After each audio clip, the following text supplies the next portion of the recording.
malalaki na yung sitaw, naisipan kong maglagay na ng stick na aakatan niya. Para, ayun,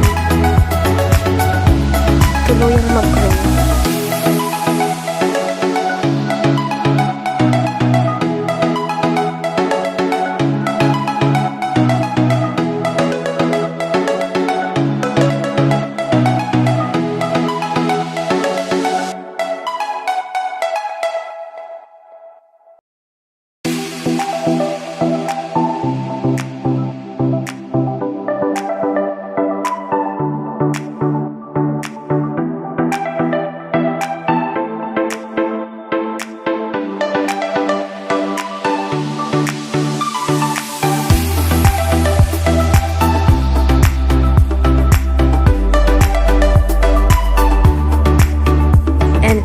Pagka-check ko dun sa sitaw, may nakita kong insects.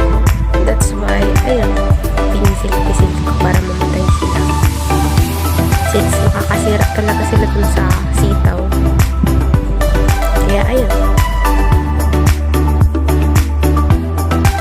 And after ko maglagay ng sticks, ayun, pinilitan ko na yung mga tarim ko.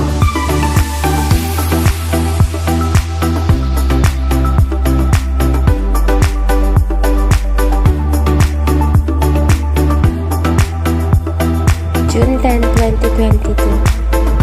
And ito yung update dun sa talong. Finally, namunga na nga. Ayan o. As you can see, marami pong bulaklak. So, mamumunga ulit. And now, here is the improvement of my plants from May